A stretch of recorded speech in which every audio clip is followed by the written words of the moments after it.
Hello les amis, comment allez-vous? C'est la rentrée des classes. Les enfants vont reprendre le chemin de l'école. Si nous courons aujourd'hui, chers parents, pour l'abondance et pour accumuler les fortunes, ce n'est pas pour construire des maisons aux enfants, mais plutôt pour construire les enfants, qu'ils deviennent des citoyens de type nouveau. Investir dans les enfants, c'est assurer une gestion saine de nos fortunes, des héritages à leur léguer. Quelles que soient nos responsabilités, chers papas, chères mamans, nous devons pouvoir dégager un petit temps pour le suivi scolaire de nos enfants jusqu'aux prochaines vacances.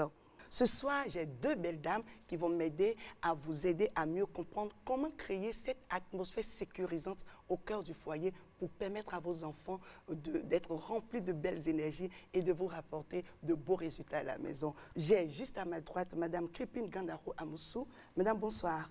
Bonsoir. Vous êtes professeure certifiée de philosophie, spécialiste en gestion des ressources humaines, directrice exécutive de l'ONG Gamea, groupe d'action pour la motivation et l'éveil intellectuel des apprenants. Depuis des années, vous travaillez sur le projet soutien didactique aux apprenants de niveau intellectuel faible.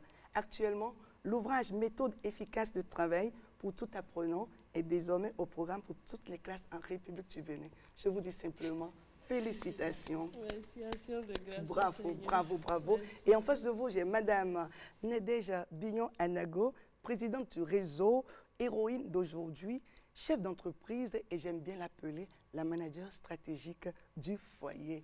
Et voilà, vous êtes bien installés. Ma première question s'adresse à Madame Anago. Comment créer une atmosphère sécurisante pour nos enfants? Alors, Madame Sira Padonoseke, bonjour. Bonjour. Je suis très heureuse d'être de retour sur ce plateau pour parler d'un sujet qui est si important pour nous tous, le bien-être de nos enfants. Pas seulement leur éducation, pas seulement leur instruction, mais leur bien-être.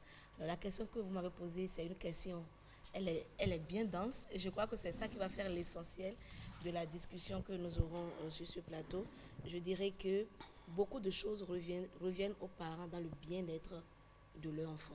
Et ça commence déjà par l'atmosphère de la maison, l'ambiance à la maison, la communication entre les deux parents et la communication entre les parents et les enfants. C'est très très important que on ne mette pas les enfants à part comme de petits êtres, de sous-êtres en fait.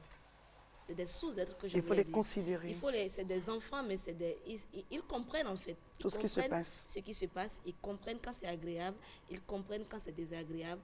Parfois, c'est vrai, il faut leur expliquer avec des mots d'enfant, mais ils comprennent. Et c'est la raison pour laquelle, lorsqu'une situation est agréable ou désagréable, il faut les impliquer eux aussi.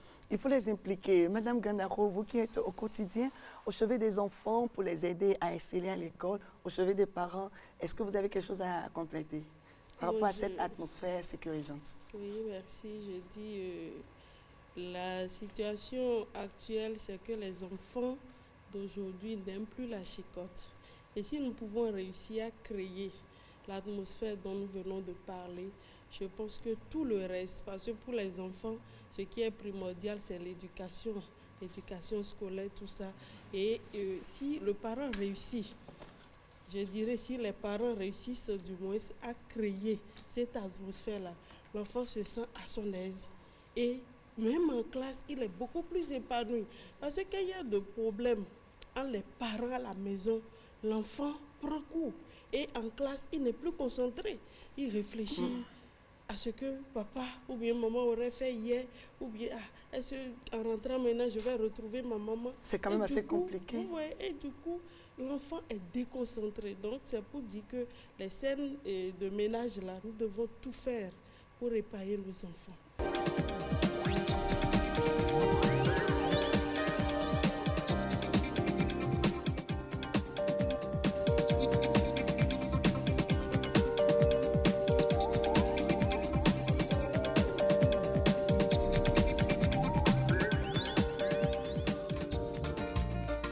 S'unir